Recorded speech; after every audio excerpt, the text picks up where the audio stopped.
Yeah! Here we go! It's time for TSS Fantasy. It is Commissioner Cooper. Hold on.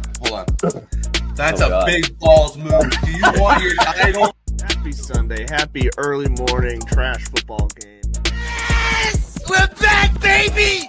Let's go! Feud with Aaron Rodgers. I almost got banned off TikTok for the thing that Repaired MCL sprain on his knee. He has had some nagging hamstring issues over the years. D. Lots of fun words start with D. Like bye weeks.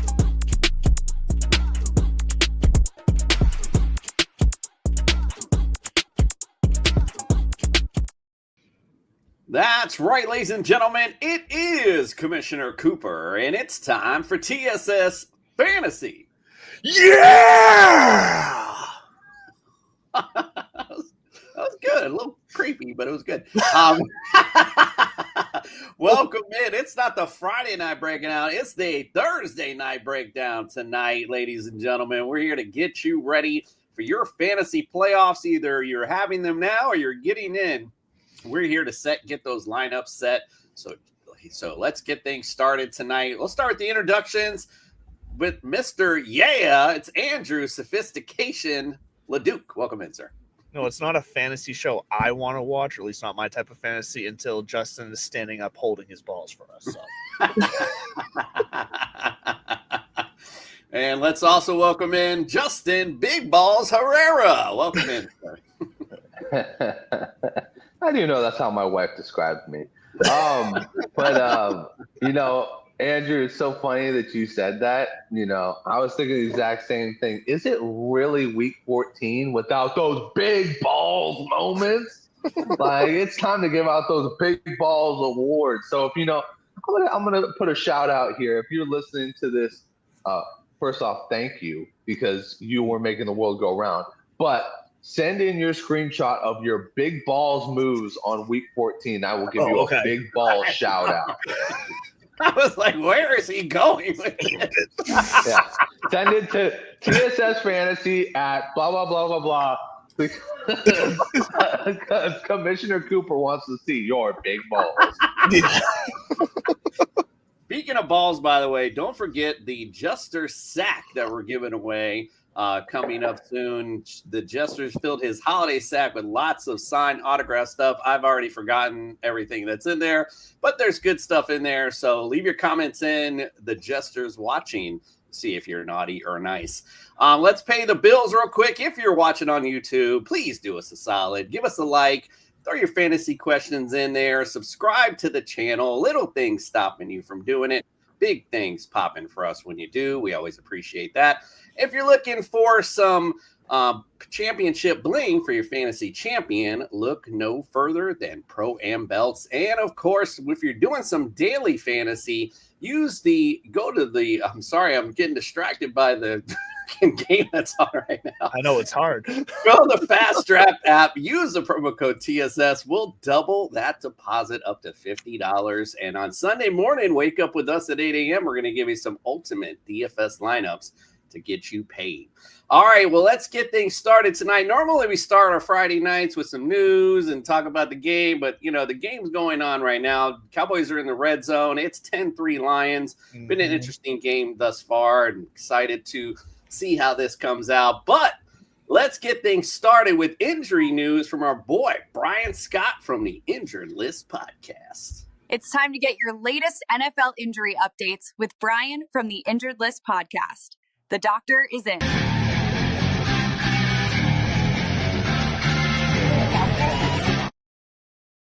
I was about to sneeze. I'm like, oh, please give me like an extra second. I think it worked out well. I held it in. Caught a mid-sneeze. That means it's going to come out of nowhere.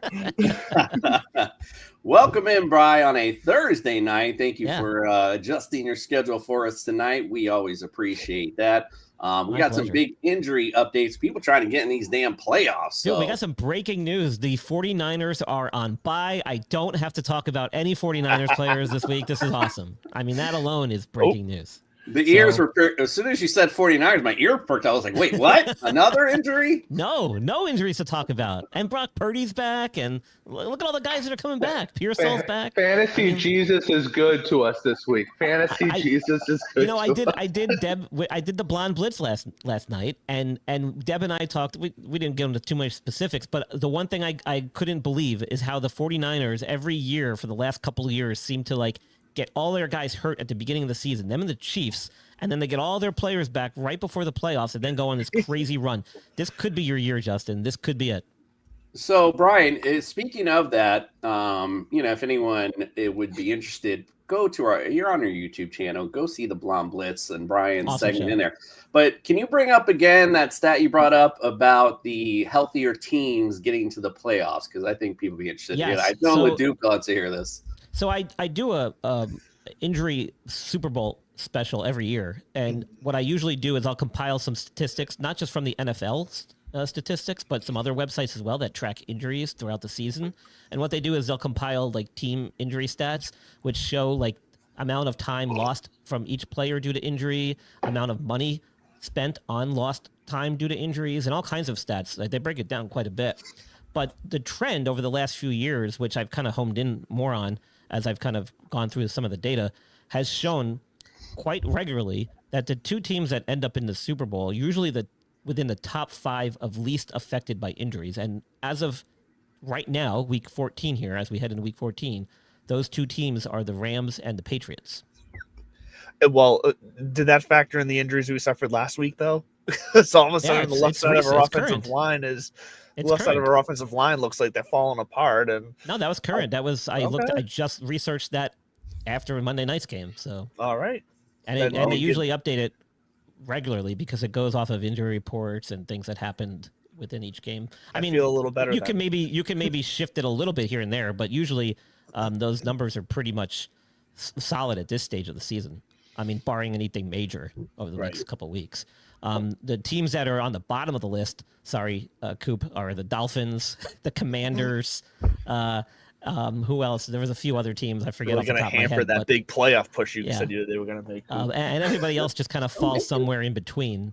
But the 49ers didn't make it in the bottom, and they weren't at the top, even with all their injuries. And the Bucs also, even with all their injuries, didn't make it in the bottom or the top. And they're another team that's getting super healthy at just the right time, despite Baker Mayfield's little banged up shoulder thing there. So those are some teams to look out for that maybe people were kind of putting on the bottom of the list, because there's nothing better than being healthy and making a playoff run. I mean, it's a whole different animal once you get to playoffs.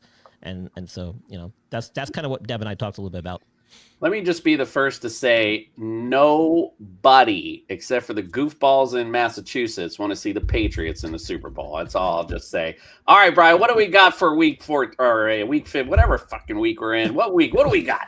14. Well, a lot of stuff, man. A lot of stuff to talk about. I'll try and keep it short and sweet. But, Justin Herbert with that fractured hand had surgery on Monday. Some reports said he had a screw and a plate put in, which makes me almost guarantee that it was a metacarpal fracture, which if you're going to have an injury to the hand, that's probably the best thing to fracture, believe it or not, because you can splint it in a position of function. Jason, you might know that, which actually allows you to kind of almost grasp things like normal, which means he could probably handle the football pretty well at his non-throwing hand. And there was video of him taking snaps today during practice with some type of brace on. It looked pretty good.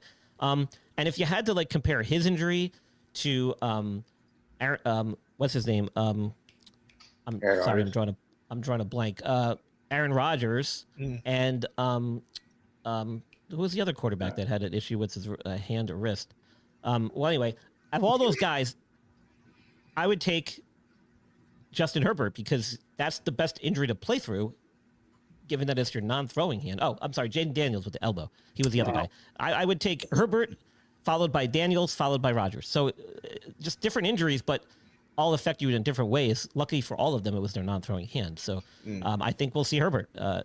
Even though they've been giving some first-team reps to their backup quarterback, he looked good, man. And they're saying he could be ready. It's a big risk, but they kind of need him. They're kind of battling for a playoff spot. So speaking of Jaden Daniels, he looked good too. He's been practicing, doing stuff with the team. He's had his elbow injury, as nasty as it looked, wasn't as serious as people thought, which with the first time dislocation to the elbow, again, non-throwing side, upper extremity. I mean, you could play through that. As long as that elbow's stable, he'll probably have a brace on. He didn't at practice, but he wasn't doing anything contact, so you don't really need it.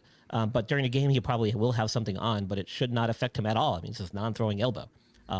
It just may kind of make him a little bit more tepid when scrambling and taking a hit. But other than that, it shouldn't affect his ability to drop back and make passes.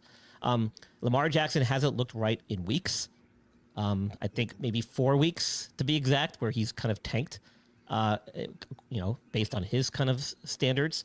And a lot of people are saying it's a hamstring issue still. And that could be it. I mean, they put an ankle injury now this week, I think, on him, and he didn't practice, I think, 1 day or 2 days this week. So I don't really know what's going on with him, but he hasn't looked right in a while. And a lot of people are saying it could be the hamstring still lingering. So that could be the case. And if that's the case, he might not be right for the rest of the season. JJ McCarthy is coming back from his concussion. No issues there as far as I know. Sam Darnold was listed with an ankle thing. It sounds like it's nothing serious. He'll probably play through it. Daniel Jones has been dealing with some type of fibular fracture. That could mean any of numerous types of fractures. We don't know for sure.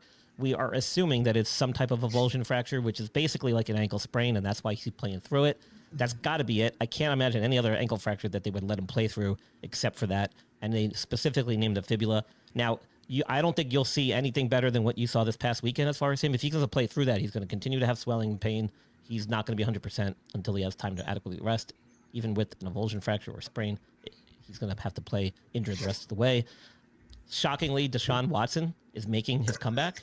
They opened up his 21-day practice window. So see what happens, kids, when you stick to the game plan and you follow through in the protocol and don't screw it up like you did the first time. Amazing. Yeah. You make it back in record time. So there you go. Amazing. Running back. I've heard he's been getting massages on his. It's taking care of it. Maybe that's what he was missing. They were more scrutinizing his rehab last time. I don't know. Aaron Jones dealing with what some considered a re-aggravation of an AC joint sprain from week 9. I think we'll see him play. If I'm not mistaken, he was practicing this week in a limited capacity, but it's something he could play through. So I think we'll see him. Speaking of practicing and playing with an injury or coming back from one, Amarian Hampton looks like he's going to be activated. I think we will see him. If they're going to put Justin Herbert out there, I can't imagine they wouldn't put Amarian Hampton coming off this high ankle injury, possible fracture thing that he had. He's several weeks into his 21. I think he's like a week or two into his 21-day window, so they should be activating him. And all reports are kind of indicating that as well. We're not going to see Trey Benson again. Mm-mm. We might not see him the rest of the year. They have next week to activate him. If they don't, he's on season-ending IR, and that's done. 2025 is done for him. We're not going to see Alvin Kamara this week yet. MCL sprain. He hasn't done anything in practice. It sounds like he's going to be a no-go. I said it could be anywhere between 2 to 4 weeks. So he's entering that time frame. We'll see what he does next week, if he does anything. Amon-Ra St. Brown made it back tonight, right? He's playing. He's looking fine, too. Yeah, he looked great in warm-ups and stuff so far. Yeah, he looked great in warm-ups. So kudos to him on doing a good job getting back. Woody Marks playing through some ankle stuff. I think he'll be fine. Nothing serious there. Kyle Manunge was listed with an ankle issue. I think he'll be fine.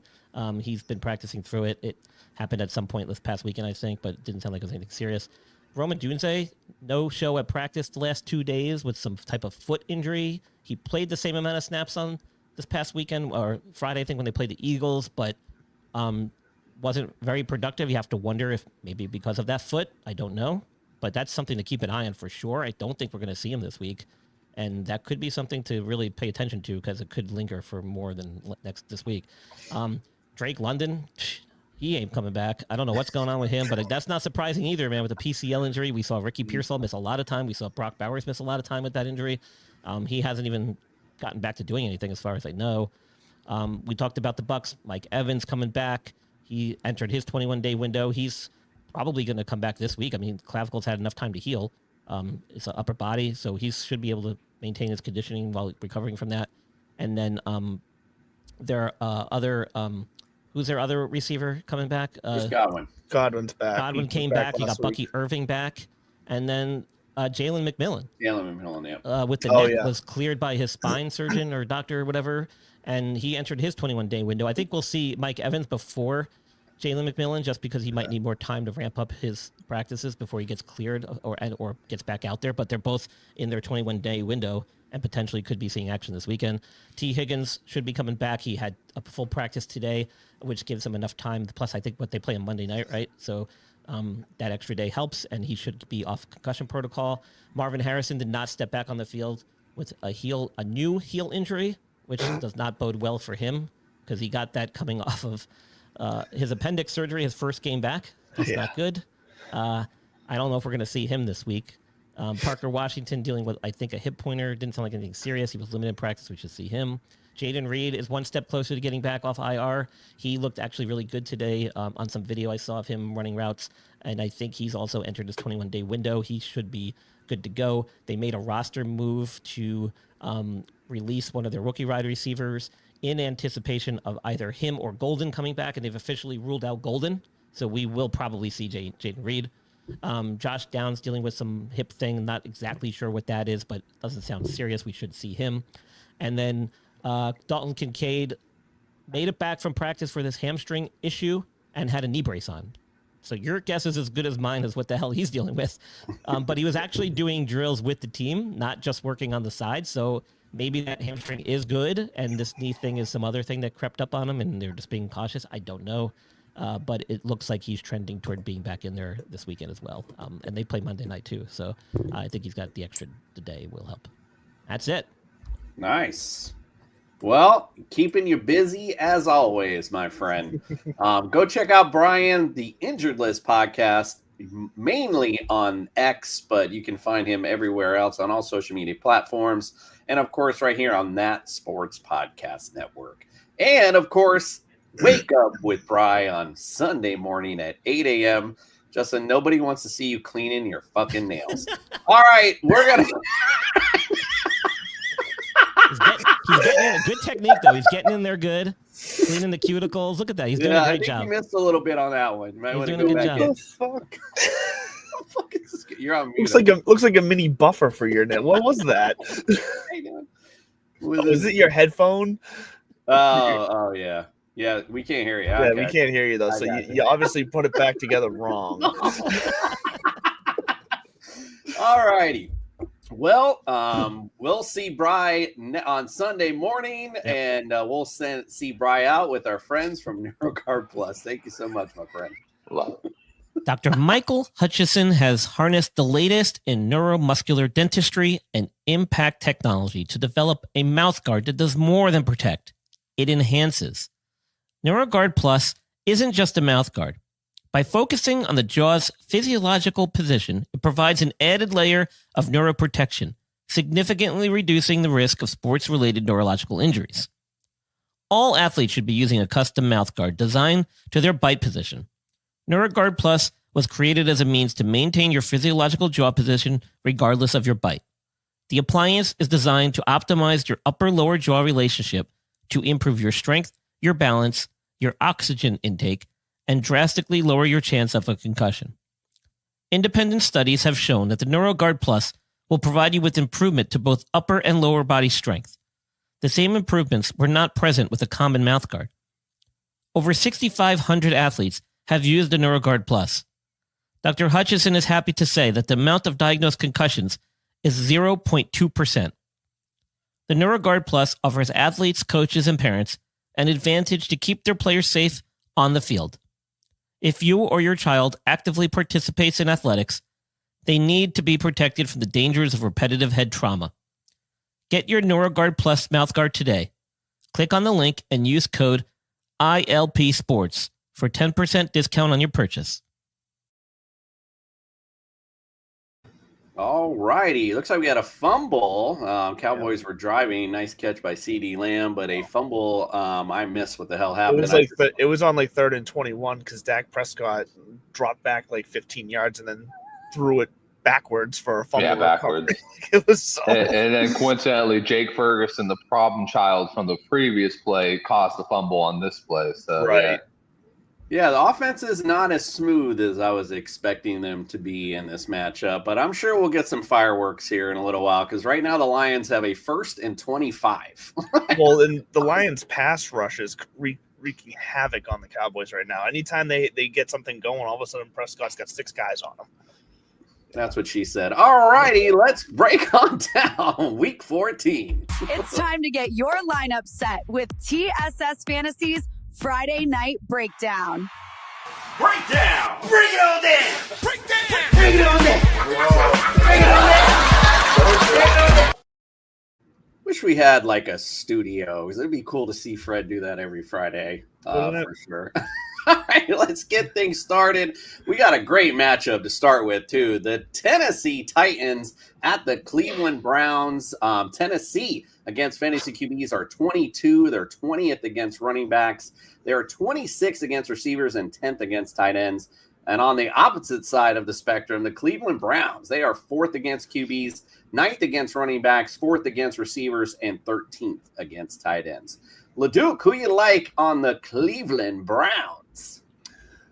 So I do like Quinshon Judkins this week. I think he's going to be able to do some work for this Browns offense. If they're smart, they're going to give it to him early and often to kind of hopefully ease Shedeur Sanders into this game because they put way too much on him right out the gate because of how he looked when he came in midway through the game in his first appearance. And they expected him to be the savior, unless he's just not at this point. So if they're smart, they give the ball to Judkins in a plus matchup, and they ride him. Outside of that, I'm because of how I think they should handle Sanders, you can't trust Judy, Tillman, Bond, Fan. This is a Judkins game. LeDuc, I'm sorry. Justin, I apologize for giving you the visiting. I just noticed. So Tennessee Titans. Whoa. Anything you like there? No. I mean, Fantasy Jesus will make this will echo my sentiments in saying, no, just don't start any Titans. It's not worth your time. I mean, it's week 14. This is where we put the trusted guys in because we're trying to get those buys. We're trying to make those playoff appearances. I don't trust a Titan in my lineup, so just leave them all out of your lineup. David Montgomery. Big run against this putrid Cowboys run D, which actually has improved, but the last 2 weeks it's actually been pretty good. Yeah, they've been pretty decent, but this like I don't know with the Sonic and whatever the hell the other one is. Knuckles. There you go. It's a pretty lethal combo. I should have stuck with the Lions pick. That's why I was. That's right. Yeah, thanks for calling that in early. Look at that. Oh, he just ate it up too. Like he just waited for that to patiently open up too. Yep. He just let his line do the work. Wasn't worried about any of those Cowboys tackling him. By the way, in this matchup, I would just like to put in there top 3 defense this week is those Cleveland Browns. And speaking of that, just to throw this out there, because we are a fantasy show, if you are going into the playoffs or in the playoffs, watch your waiver wire because people do silly things. One of the guys in my conference that's been good is probably the guy I'm going to see in the championship, on the conference championship, dropped the Chiefs defense for the Vikings this week, not knowing that when I play him, if he makes it there, week 16, Chiefs play the Titans. So we'll see you then, bitch. All right, let's get on to the next matchup. The Seahawks at the Falcons. Seahawks against fantasy QBs are 13th. 7th against running backs, 8th against receivers. They're 28th against tight ends. On the Atlanta side, they're 16th against QBs, 25th against running backs, 19th against receivers, and 2nd against tight ends. Justin, what do you say about the Seattle Seahawks this week? Yeah, I mean, I think this has got to be a bounce back game for Darnold. While the team looked really good, he played really poorly for the situation he was in. Everybody thought the big redemption game against Minnesota. Turns out Minnesota's defense is really good. Just everything else about that team, like Max Brosmer, I'm sorry, dude. I hyped you up more than I hyped up anybody. But Jesus Christ, dude, that was terrible. But anyways, I think this is just a rebound game in general for Seattle. I think Jackson Smith-Njigba puts it back together. I think he gets another 100, 120-yard game. This is another good game. This is a great game if you have any of the Seahawks running backs for a flex, because we know that they can't be trusted as real starters, especially when you're only putting up 8 to 10 points. The only one I wouldn't put it on is the tight end, because Barner is he's fizzled from what he was in week 5. Yep. Let me just interject one other thing too. Not to be constantly talking about defense, but man, the leading fantasy point getter last week was those Seattle Seahawks defense. Yeah. Playing against the best Atlanta. score of the week. It's the best score of the year. I mean, they had 40 points in most people's leagues. And then, I think before that, it was like week 3, Minnesota. Ask me how I know that. My father-in-law barely beat me because he played the Minnesota Vikings, who scored 37 points that week. Like, my God, dude. Big shout out to Dave Rochiers, who came on our show in the summer. Played a whole golf round while he was on the show with us. And, he's an ex-NFL player, played for the Seattle Seahawks, and, as offensive lineman. And the one input he had for fantasy was he said, go pick up that Seattle Seahawks defense. And he was right money. I'm so glad I listened. All right, Leduc, what do you say about the Falcons this week? Yeah, so this is interesting because we've seen the Falcons be super inconsistent this year. And this is one of those weird games where Seattle's coming literally corner to corner across the country. We've seen some weird things happen. I still think Seattle wins this, but I think if the Falcons plan this out right, Kirk Cousins to Bijan Robinson and Kyle Pitts just dinking and dunking, if they can do that and kill some clock, they can keep themselves in this game. And Kirk Cousins, his ceiling is about what we've seen the last 2 weeks, about 13 points. So he can get that for you this week. I think Bijan Robinson, he had 7 targets last week, plus all the carries he's getting. Like, he's going to be a slam dunk. You got to start him, but definitely keep an eye out on Kyle Pitts here. Cause like I said, I feel like the Falcons are going to come in and try to do a lot of, quick, like death by 100 paper cuts. Cause that's the only way they really have a chance against the Seattle team, because, Mooney is not going to take it over the top. In London, you're probably not going to have him. So they're going to have nothing downfield. And Seattle's going to know that, so they're going to have to scheme something up special here. And like I said, they might have some jet lag on their side. And that is literally the only chink in that defense has been against the tight end. So could see a decent day again for Pitts this week. I mean, I wouldn't trust We used to say it way too much. Everyone does. You better pray for it. Not something I trust. All right, so in a decent game, Colts at the Jaguars. Colts against fantasy QBs are 12th. They're 12th also against running backs, 24th against receivers, 28th against tight ends. Jacksonville, they're 24th against QBs, 5th against running backs, 20th against receivers, and 31st. I was like, did I put that right? Yeah, 31st against tight ends. All right, Leduc, let's go with those Indianapolis Colts. Who you like and don't this week? I got the Jaguars. Yeah, you're home. Fuck. I was going to fuck that up. I was sitting there saying, I'm going to do this really good tonight. I'm not going to forget. All right, Jaguars. Oh, it's good. It's good because I actually really like the Jaguars this week, and it's a sneak peek to Sunday, but Trevor Lawrence should be a smash start in this game. I think this is just going to be a game of points. I'm not saying the Jaguars are definitely going to win this game, but I think there's going to be points both ways in this game. He seems to be finding his groove with Jacoby Myers, so I expect that to continue. And Bretton Strange as well. He's getting comfortable with that. So Bretton Strange has slowly but surely worked his way up this tight end rankings this year in the league. So I like Lawrence. I like ETN, Strange, Myers. I like them all. Tootin could even slide it. Like, we've seen Tootin get into the end zone a couple times now. So I like this Jaguars team. I say you're pretty much safe playing any offensive guys from both of these teams, because I think this game's going to have points. Yeah, and if those that don't follow the AFC South, if you don't recall, last year these teams split 37-34 was the one score and 26-23 in overtime. Right. This is going to be a good game. This is going to be some good points, so I'm excited for this. George Pickens, was he flagged for that there? Okay. Yeah, of course. He had him beat bad. Oh. Yeah, but they called offsetting because it looks like illegal hands to the face. So illegal hands to the face, which is definitely blatant. All right, Justin, let's go with those Indianapolis Colts. Man, for anybody who says that George Pickens would have been the same Pittsburgh and Pittsburgh missed out, nah, he wouldn't.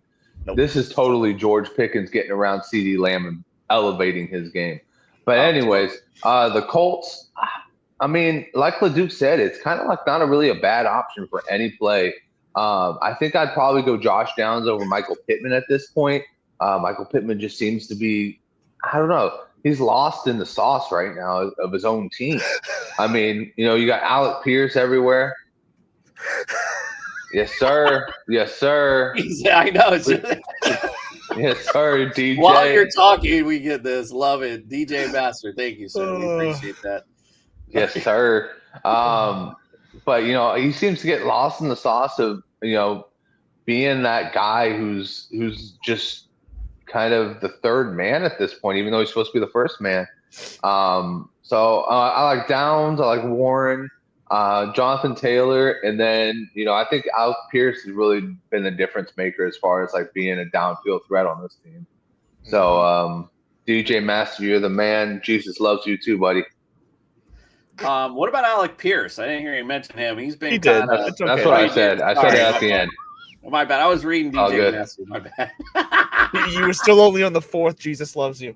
It took me a minute. I love it. All right, let's get to the next one. The Commanders at the Vikings. The Commanders against fantasy QBs are 30th also against running backs, 27th against receivers, 26th against tight ends. But they're facing the Minnesota Vikings, who can't find any offense this year. They're 9th against QBs, 19th against running backs, number 1 against receivers, and they're 19th against tight ends. Justin, what do you say about the Commanders' chances this week? I like it. I think Jaden Daniels has a real good opportunity to come back into a big situation. Terry McLaurin looks fantastic. By the way, sneak peek to Sunday, Terry McLaurin right now on DraftKings, 5,200. That is crazy for a guy who just had 14 targets against one of the best secondaries in the game, had 96 yards on 7 catches, and I believe a touchdown. Dude's fucking killing it. And he just showed that he doesn't have to be on the field all year long to kill it. He can come in off an injury. So, yeah, I love those two guys in this matchup. Could be a sneaky matchup also for Zach Ertz now that McLaurin is back. Zach Ertz was a big Jaden Daniels guy. And then as far as the running backs go, I don't think I trust Chris Rodriguez enough in this game with my fantasy playoffs. You know what I mean? Yeah. So I don't think I'm going to put him in my lineups. Not that he's a terrible option, but he's more just like of a flex if you need it. I like it. Leduc, what do you say about the Minnesota Vikings? Well, I think we finally found the secret to J.J. McCarthy being better. It's watching Max Brosmer.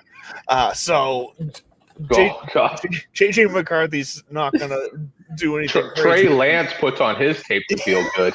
Remember the time? Don't play JJ.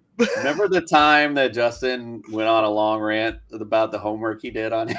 Hey, I'll never get those 2 hours back in my life. I'll never get those 2 hours back in my life. That was a fun text change. Text chain. Anyways, JJ, he is going to be back, it looks like, but I'm not expecting ceiling games for him. But it should help Justin Jefferson in this offense even back out, because 10 targets for Jordan Addison is not what fantasy managers need at this time of year, because Jefferson is single-handedly going to possibly bring down one of my teams where I play 2 matchups a week, and I was on a roll for the number 1 seed, and now I am fighting for like the 5th seed because I've lost both matchups 2 weeks in a row because of Justin Jefferson. So I like Jefferson to get back on track this week with actually some accuracy, because he had 6 targets last week and only 2 receptions. That's not Justin Jefferson's fault. I'm sorry. He's not a dropper. That's some accuracy from the quarterback. So I think JJ is going to be better than Max was. So Jefferson should get back on track with at least a floor game. The running backs are a question. We don't know what Aaron Jones is doing. So I expect that to be pretty much a 50-50 split. And the ghost of TJ Hawkinson is going to stay in the attic this week.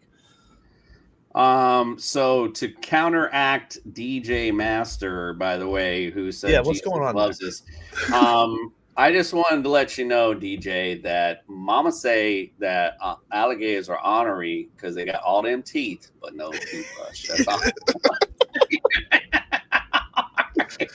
All right, let's get to the next one. Oblongata. Medulla oblongata. Mama. That's the best scene in that movie, man. It is. It's so funny, bro. He's like, Mama say. No, Colonel Sanders, you're wrong. Yeah, exactly. Oh, that's the best. All right, let's get to the next one. And by the way, not that Adam Sandler will ever sniff this podcast, but bro, how the fuck could you never make a Waterboy 2? I gotta see your dumbass. Don't do it. No, I'm fine. What do you mean? I'm fine with that. Why would you want that? Why would I'd want that? I want to see him go in the pro. Well, back then, I'm not talking about now. I just meant back then, like a couple years later, we should have saw Bobby Boucher in the pros, bro. And I thought even at the end, he saw Jimmy Johnson and Bill Cowher in the stands. I thought, oh, for sure, they're gonna have him in the pros. I was all excited. Like, come on, bro. I gotta see you and your what's the one with all of them? All them get together all the time. We saw like 4 of them with him. Grown-ups? Yeah. Grown-ups. Yeah. Like, are you fucking kidding me? Well, that's because how can you not keep making multiple movies when you got Kevin James in the cast? Yeah. Bro, like he's got to somehow find a way to pay Rob Snyder. Rob Snyder has to somehow get paid. That's in their friendship clause. I mean, the fact of the matter was that they, I know he made those movies. Nobody's doing a hot chick 2, Jason. Nobody's doing a hot chick 2. I know, but listen, at the time, there's definitely a year later should have been a Waterboy 2. That's all I'm saying. It would have killed. I mean, I'd have been all up in it, man. Whatever. Anyway, fuck grown-up movies. Like, I thought the shit was so dumb. All right, let's get to the next one. The Bengals at the Bills. So the Bengals against fantasy QBs are 27th. Dead last against running backs, 6th against receivers, and they're dead last against tight ends. Buffalo is number 2 against QBs, 29th against running backs, 11th against receivers, and they are number 1 against tight ends. So, LeDuc, what do you say about the Buffalo Bills? Pretty straightforward when it comes to Josh Allen, James Cook. You start them. Keep an eye on, like Brian was saying, what's going on with Kincaid at the tight end position here.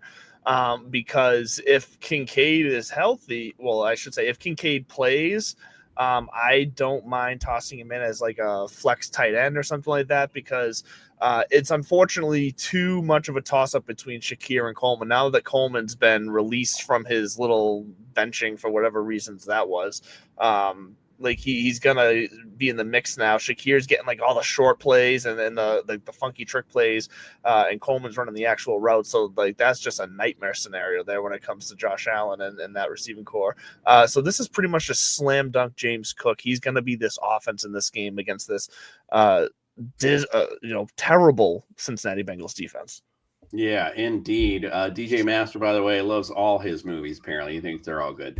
All right, Justin, what do you say about the Cincinnati Bengals? Man, this is such an easy one. Just play everybody in this one. Yeah. I mean, everybody. Yeah. Joe Burrow. You know what's weird is that Josh Allen can be the leading quarterback in fantasy, and you could have not one good player anywhere else. Right. For James Cook. James Cook was good, but it's like your wide receivers, none of them would snip like the top 50, and you go, what the fuck's going on there? Joe Burrow's not that way. Joe Burrow feeds his dudes. Joe Burrow feeds Jamar Chase. Joe Burrow feeds Chase Brown. Chase Brown, if you held out for Chase Brown, the tide is turning, my friend. 7 targets last week with the return. Oh my goodness! Everybody plays better with Joe Burrow in the offense. He made the defense play better. He made safeties hit better. Man, that guy is good. Both my running backs for DraftKings this week, James Cook and Chase Brown, right from this game, because it's going to be smash starts. Thank you, DJ. At least you're doing something good in life. Thank you. We appreciate it. Appreciate you, sir. Appreciate you. Yeah, bro, I am 1,000% behind you there, Justin. I think you're just in both sides, but as Justin alluded to, it's just there's nobody you can trust on the receiver side. You can maybe flex Khalil Shakir and hope that something good happens, that he targets him. Because other than that, bro, you are so spot on, man. You just never know who the hell is going to get the ball in this offense. I mean, like I said, if Dalton Kincaid is there, then he's definitely probably the only guy I'd be really interested in. So, yeah, analysis. Yeah, he would be the only one I trust at this point. Put the school softeners away. I said that. No, I don't even know if I don't even know if I'd feel good about that though. Still, because that's like too, you know, it's like that's a situation where you might be forced to have to take that risk if you're going to throw Dalton Kincaid in as like a flex tight end. Yeah, no, I feel that it could be high reward, but it could also cost you your matchup. So it could, but sure. With the injuries that are out there, you never know. That's true. All right, let's go. Saints at the Bucks, and Saints against fantasy QBs are 11th, 16th against running backs, 13th against receivers, and 16th against tight ends. On the Bucks side, 28th against QBs, 25th against running backs, 22nd against receivers, and they're 15th against tight ends. So, Justin, what do you say about the New Orleans Saints? It's almost Tennessee Titans level, but I'll say this: just because the Bucks are quite a bit worse than the Browns, and that's not even a knock. I mean, the Browns are really good on defense, so the Bucks are probably like mid on defense.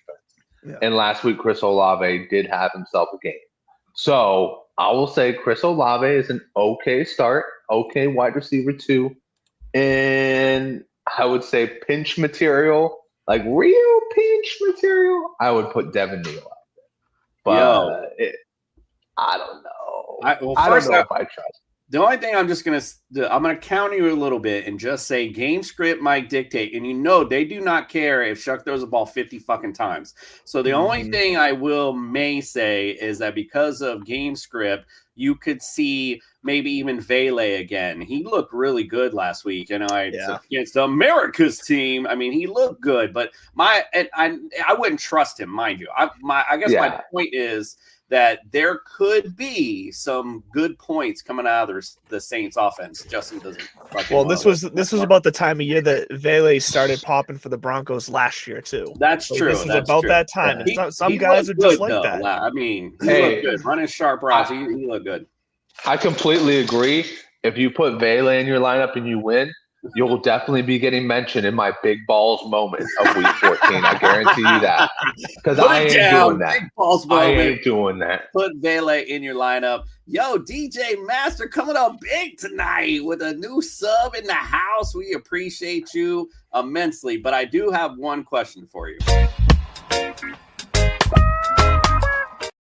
No, just messing with you. Thank you, brother. We appreciate you indeed. We got a comment here from Beetlejuice. The Chargers have a chance. Oh my god! Their division. You see the picture, bro? Yes, you guys have seen the Howard Stern show, right? Yes, 100% know who Beetlejuice is. Yeah. All right, legit. You know how many nights I fell asleep to that show as a teenager, just with on fucking E Entertainment. I can't tell you how many times I've watched like old Howard Stern and Beetlejuice will just pop up on a random episode. Yeah, it's always the best episode too. Have you ever seen the one where he comes on with Mr. T and you're just like, oh my god, dude, these two together. It's legendary. He Lang whips into him in that one. Oh my god. That's Anyways, funny. keep on going with the show. Bucks. What do you say about the Buccaneers this week? Yeah, so the Bucks is gonna be, Chris Godwin's back. He looked good at being eased back in with only 5 targets last week, so I expect that to grow. The bigger topic here, other than Bucky Irvin looking like Bucky Irvin again and Chris Godwin being back, is that Emeka Egbuka in his last 7 games, and that's with a bye week smacked in the middle of there, has not scored. He's only scored double digits once. And on top of that, what's more concerning is last 3 games, he's had 8, and 9 targets, and he's still scored under 8 fantasy points.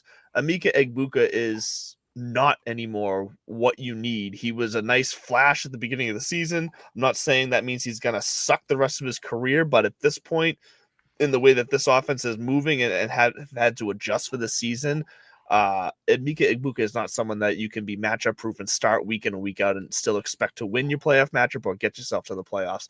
So it's more of a cautionary tale when it comes to the Bucks. Mayfield is going to continue to be Jekyll Hyde. But with Chris Godwin back, I expect to see his floor and just stay away from the tight ends really, because K. Dotton, same thing. He's just can't be dependable. But you know what's so crazy? You look at their final. I'm sorry, Commish. I just wanted to say this. You look at their final stretch of games going into Week 17. It is so fucking juicy. New Orleans, Atlanta, Carolina, Miami, and he's getting 8 targets. Like, I get it. Mike is coming back, and Mike Evans is gonna obviously take some touchdowns. But if you're in a PPR league, if he's offering you 8 targets a game, that's 8 chances at 8 points or 4 points if you're half PPR. I mean, it's hard to take that out of your lineup. He's just even with the targets though, he's like, 12 targets, 4 catches against the Saints. Against the Lions, against the Saints, 9 targets, 3 catches. Like, that's just so inconsistent that it's hard to trust that. I get that. Believe me, it's fun to chase targets in fantasy, and it makes sense. But there's a pattern growing that worries me. All right, let's get to a used to be old timey fun matchup. I don't know what it's now, but the Steelers at the Ravens. Steelers against fantasy QBs are 25th, 8th against running backs, 31st against receivers, and 27th against tight ends. The Ravens 19th against QBs, 19th against running backs, 23rd against receivers, and they're 8th against tight ends. So, Leduc, who you like on those Baltimore Ravens? Well, you got to like Derrick Henry just because even though the offense decided to ignore him and only give him 10 carries and 11 total touches, he still scored 16.9 points. So, I don't know why, whatever. Yeah. But you got to play Derrick Henry. Lamar Jackson, I saw somebody post on, I think it was Facebook, play Lamar Jackson and Trevor Lawrence this week. I'm going Trevor Lawrence because, like Brian alluded to, Lamar ain't right now. And that's just the truth. It's just the reality of the situation. And even if he was right, Zay Flowers don't look right. Rashad Bateman don't look right. The passing game in this offense doesn't look right outside of the tight ends. Mark Andrews looks okay. Isaiah Likely last night, he had some big plays. He should have had an even bigger play for me in DraftKings, but whatever. Stupid whatever. But it's the only person you can trust in this offense is Derrick Henry and the tight ends. Outside of that, like you're really risking your season. If you don't have another, it's very possible you don't have a better option to start than Lamar Jackson. But if you have someone around the likes of Trevor Lawrence, something like that, then you got to start him over Lamar. What about receiver-wise? Because this Steelers D all year has been good. Is there anybody receiver-wise that you really trust right now on the Ravens? No, because so this is the thing. This is one of those in this division matchup and this rivalry game. It feels like one of those weird situations where like maybe DeAndre Hopkins gets a touchdown, but like it's not predictable. Like you can have all your gut feelings you want, but it's really they all have the same percentage of doing something. I don't trust that. Like I said, the tight ends are basically the receivers in this matchup for me. Like it. All right, Justin, what say you on those Pittsburgh Steelers? Yeah, so talk about a team that's been let down city on offense and defense. Like, Jesus Christ. Can I get fantasy relevance anywhere? I mean, Rodgers, Metcalf. I don't think I can trust Metcalf going into playoffs.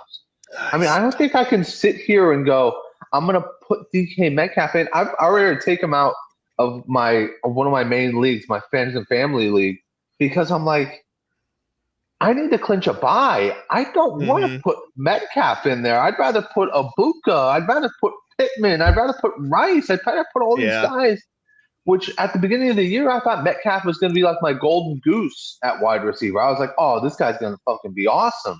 Going to be like Devontae Adams all over again, and it hasn't at all. So for me, and just like Andrew said, like it's been so unpredictable because it's been like tight end city, but what tight end's going to go off? Brian Ruth goes for 2 touchdowns one game, and then Darnell Washington stumbles in for 8 catches and 80 yards the next. Like, I don't know what's going to happen there. And so the best thing you can do for this game is probably start Kenneth Gainwell as a flex and maybe Jalen Warren as a flex. And God help you if you have both on your team. And just roll with that, because that might be the only option you have here. I mean, I like them both, and they both seem to play every single game a healthy amount. So otherwise, it's just been so disastrous there as far as fantasy wise. Yeah, it really, really has. You ain't lying. By the way, I just want to bring up again, Jonnu Smith. Hi. Remember when you would? Yeah, I remember the time, Yeah, okay, cool. All right, let's get to the game of the day, which I'll be getting up early tomorrow morning, flying up to New York City to be there live. It's America's team putting on that playoff push. The New York Jets. Miami against Hey, bro, I'm just going to say I called it. That's all. This is it, bro. We're going to win this one, and then we're going to start rolling here in a minute. Because you see the way he's good. Miami against fantasy QBs are 26th, 18th against running backs, 9th against receivers, 30th against tight ends. On the Jets side, they're 20th against QBs, 28th against running backs, 10th against receivers, 14th against tight ends. LeDuc, who do you like on those New York Jets? So what's impressive about Miami is that early on in the season, you attacked their run defense. It was Miami, you played the running backs against them. The fact of where they were and now they're up to 18th against running backs is actually quite impressive. So they're hot on the defense there. Unfortunately for them, Breece Hall has looked good. He looked good last week on 19 carries, and he's really their only offensive weapon at this point. So at home, I expect Breece Hall to be serviceable as a running back too. Flex start. This offense did look better with Tyrod Taylor over Justin Fields. Not much better, but still better. And then outside of Breece Hall, I think he's really the only guy that you can feel confident starting, because who knows what you get with Stonehands Mitchell and John Mechie, who gets out there then commits penalties, and then you don't know what's going to happen. So it's really just Breece Hall, and then outside of that, if you got to start anybody else, then you are really crossing your fingers. Justin, what about America's team, the Miami Dolphins? I like Devon A-Chain, obviously. I have him as my number one guy this week. And then, I think it's hard to trust Jalen Waddle right now. He's been tough to trust in fantasy. Yeah. Because of Tua. I don't know what's is it all Tua though? Or I've seen him be a little bit lazy. Tua. Let me give me the mic for a minute. It is definitely this dumb fuck. After we got the interception last week, he's a perfect example. After we got whatever it was, a fumble interception. I don't remember what quarter it was, but we get the ball. I think it was at their 40 or 50 or somewhere in there. This dumb ass, he's got A-Chan wide ass open, and he throws it into double coverage to Jalen Waddle for no goddamn reason other than he wanted to throw it to the end zone when he had A-Chan wide open. Tua, it does not see the field right now, period. He is not a good quarterback. Anything that falls on Jalen Waddle is most definitely on his ass, and he better tighten the fuck up. Anyway, my bad. Go ahead. Oh, that's all good. Tua is 3 letters, but I think there's 3 other letters that might be associated with him before it's all done. Yeah, I think we can put that together, right? Now, just take a second. Indeed. Head injuries. What? Yeah. But anyways, I don't think I want to start him, but I think I want to get a piece of this receiving core. I think I want to get Darren Waller. Well, shit. I mean, Tua, unfortunately, has had a history of not really being the greatest against the Jets. We always think this is a money smash over start, and he doesn't always show up. So I'm going to just go this way. I think Darren Waller has a chance to be a very serviceable tight end. I think Devon Achane is the smash start of the week. I think he is just going to smash over. And then I'm going 100% hard on trying to acquire this defense off waiver wires. Because I think it's going to be they're absolutely getting to the quarterback. They're getting home. They're playing great defense in the secondary. And the Jets are the Jets, dude. They're relying on John Mechie and Mitchell. Like, they're literally relying on guys that teams said, here, have them. Because nobody fucking wants them.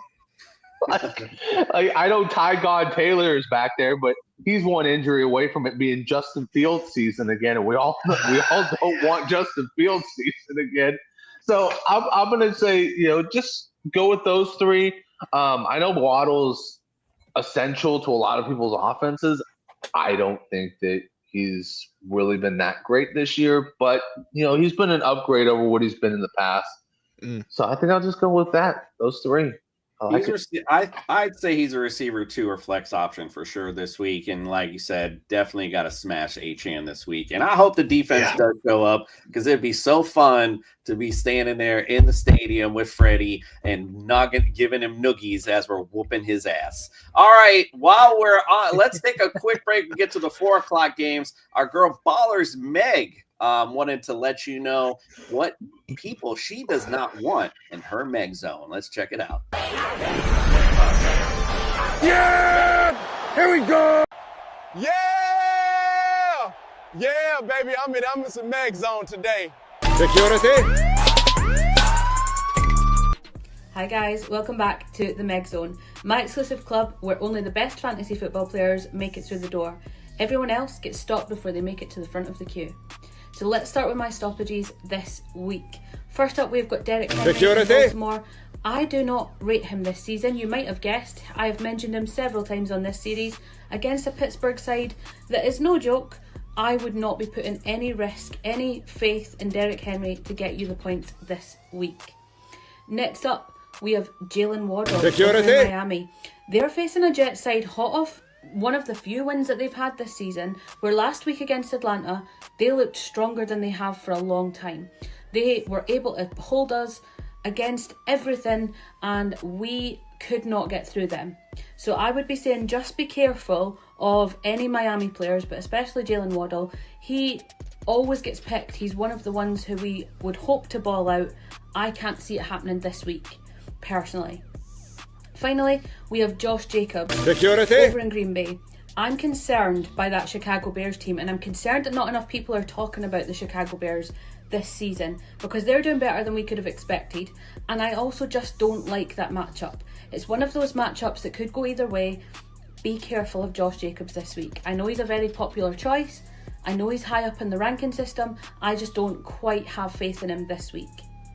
If you would like more hints, tips, tricks and advice, then you can watch along on Sunday morning with Wake Up With Football on TSS Fantasy over on that Sports Podcast Network. Or you can follow me at Ballers_Meg on all the social media platforms where you get your content from. And I will see you next week for week 15 of the MEG Zone. Security. We are never on the same page. I was cracking up when talking about that. So yeah, absolutely. Yeah, DJ, if you want to, whoops, wrong one. If you want to check her out on Sunday morning, she's on with us as well. Let's get to the next matchup.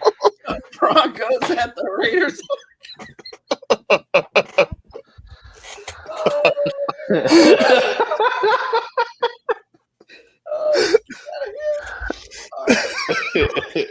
This is the first time I've ever seen Coop cry in this show.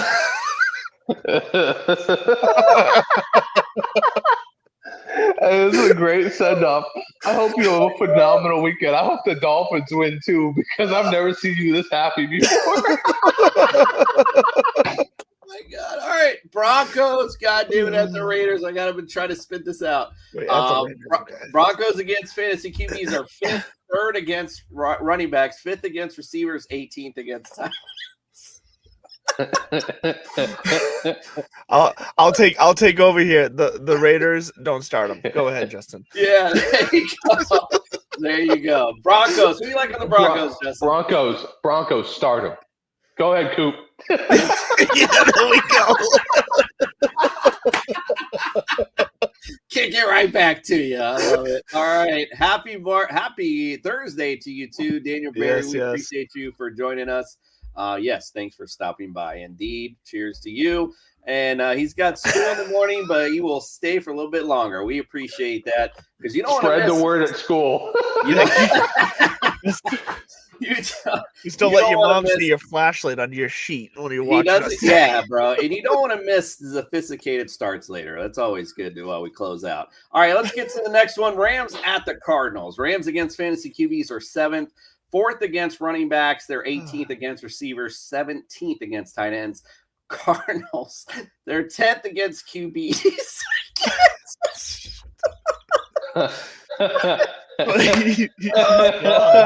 Also, if there's any doubt that Meg was British, front of the queue got me. The queue. The queue, right? Exactly. That's a great. Yeah, she always says that now. I'm like, oh, she's truly showing her European side for sure. 24th against running backs, 15th against receivers, 24th against tight ends. LeDuc, who you like on the Arizona Cardinals? I mean, I still like Jacoby Brissett because I'm a Brissett believer on this show because nobody else is. So I'll take Jacoby. He's not done me wrong so far. Last 5 weeks, he's scored right around 20 points or more. So you gotta love that. Who knows what Marvin Harrison's gonna do, but he doesn't need him. He's got Michael Wilson. He's got Trey McBride. Trey McBride crushing it this year. So you got to just go there. Obviously, people know this, though. Michael Wilson, Trey McBride, they know this. What they want to know is the running game. Because Zonovan Knight back in there, Michael Carter is going to be in the mix as well. Like, I guess Trey Benson, like Brian said, who knows? I don't think we're going to see him at all. I think the only chance that's worth taking is Zonovan Knight. I think he's got the more upside over Michael Carter when it comes to big plays, when it comes to touchdowns. So if you need to start Knight in a flex, you can, but you're not going to feel confident about it. You're not going to feel good. You're going to need him to get a touchdown. DJ, we are on Sunday morning at 8 a.m. next time, so we'll hope to see you early Sunday morning. Justin, what say you, my friend, on those LA Rams? Yeah, I mean, I don't know where you can go wrong.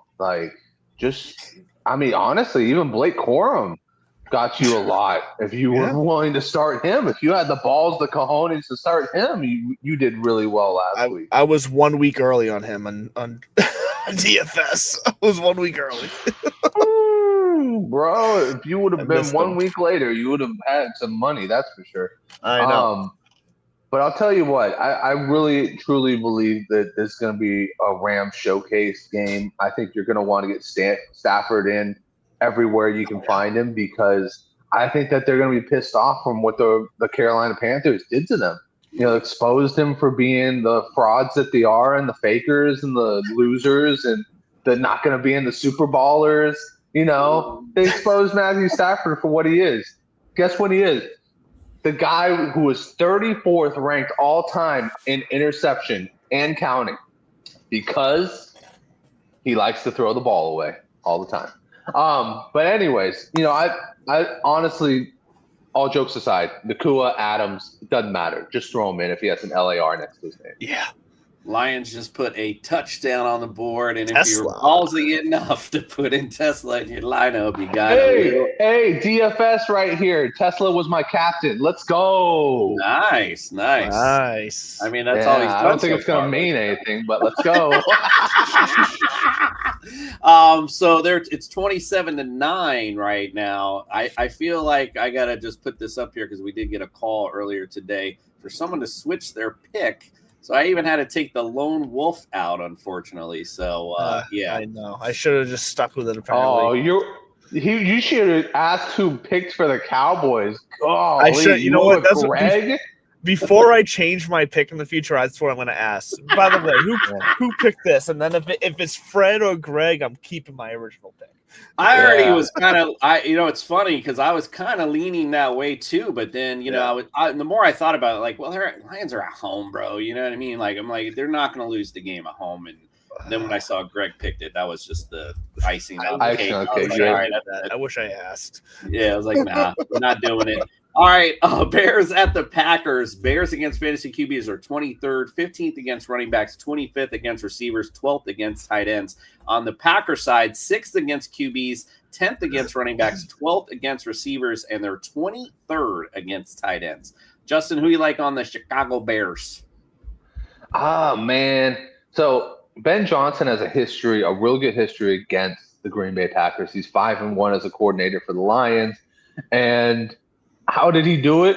He kind of did it by balancing out his team. So, he had a really good run game with 2 running backs, and he had 2 wide receivers killing it. So, this is my long-winded answer, but I'm just going to keep it short here. Play your running backs, and unfortunately, I think with Caleb, I don't know if he's going to be that great.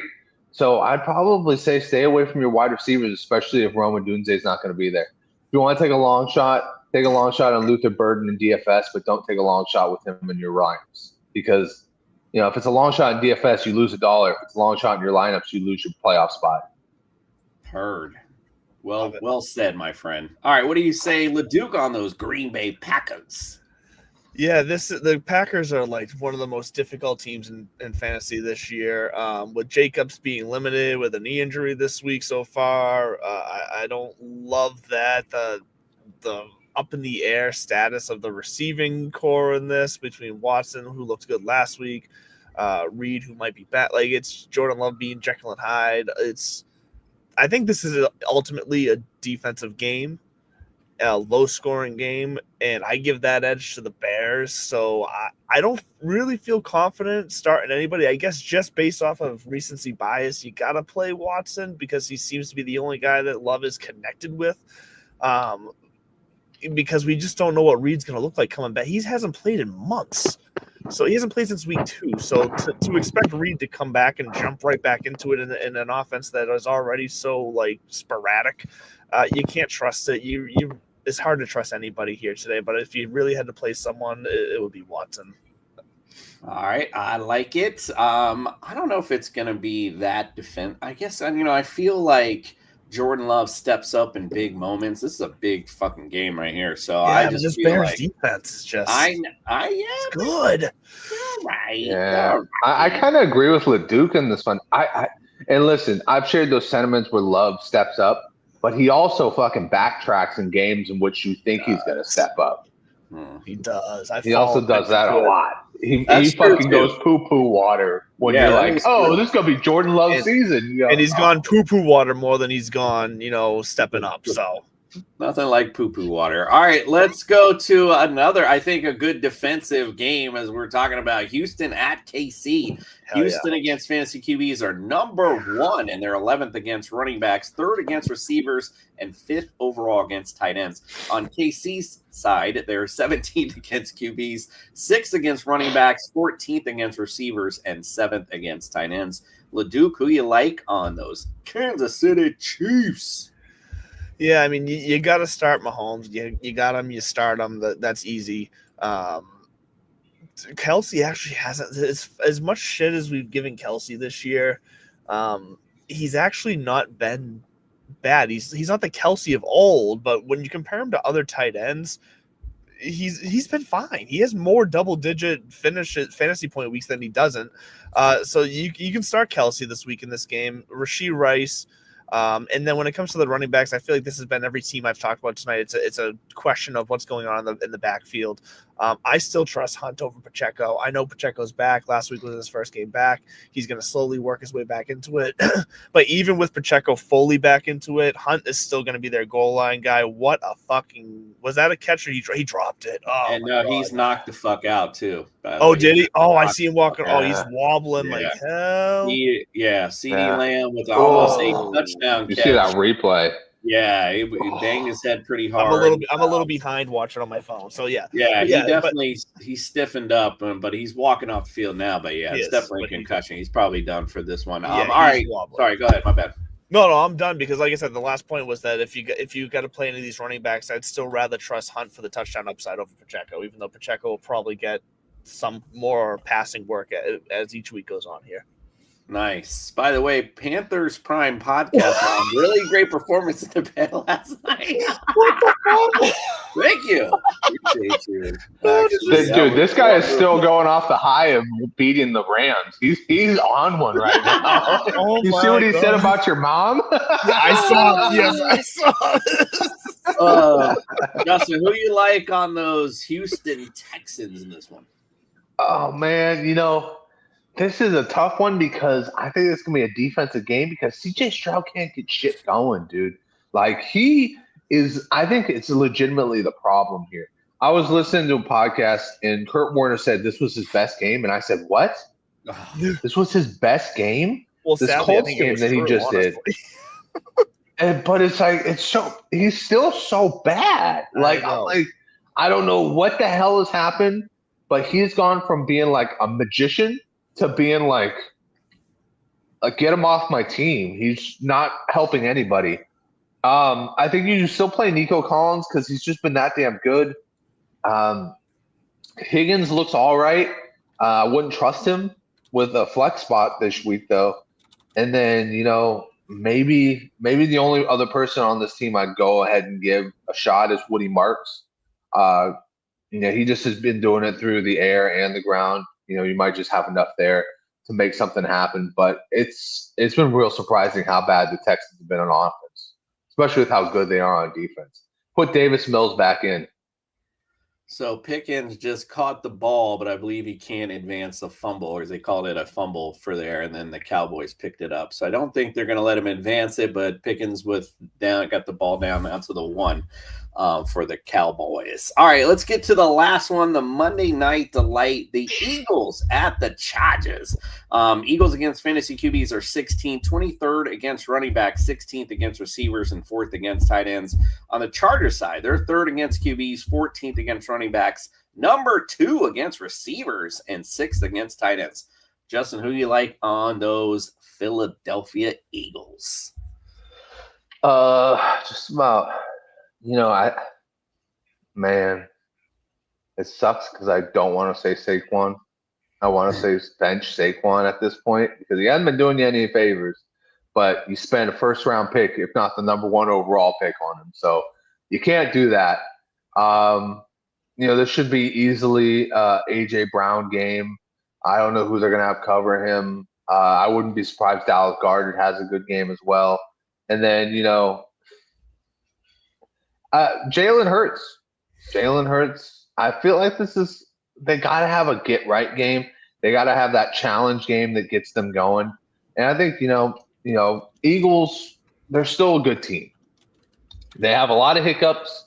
They have a lot of things to figure out this offseason, but they're still a good team at the end of the day. So I think that this is a game that's going to push them, and it's going to bring out the best in your fantasy players. I like it. LeDuc, what do you say about the Chargers? Chargers, okay. Sorry, there was a crash upstairs. I had to make sure everything was all right. So the Chargers, so I know what Brian said about Herbert. I'll be curious to see how – I'm just worried about the snaps. I know he said he should be all right with it being, my strong hand, whatever. But I got to see that. I'd be curious. Lad McConkey would be still the best option as far as the passing game goes here. Quentin Johnson fell off. Keenan Allen fell off. I'm not even sure I fully trust Gadsden anymore. He had really just 2 big performances, and then other than that, he wouldn't even probably be a top 12 tight end at this point. This is a very worrisome game if you're playing Chargers because you're really banking on Amari and Hampton coming back and looking what we expect him to be. And I'm not quite sure that's what we're going to get quite yet. So I'm worried about starting any Chargers player really this week. I don't feel confident with any of them. Well, it's going to be a good matchup, I think, nonetheless, for sure. All righty. Well, if you've made it this far, you have made it to the finish line. And our boy, Andrew LeDuc, is in the house, and he's bringing you sophisticated starts of the week. It's time to bring some sophistication to your fantasy lineups with Mr. Mallard.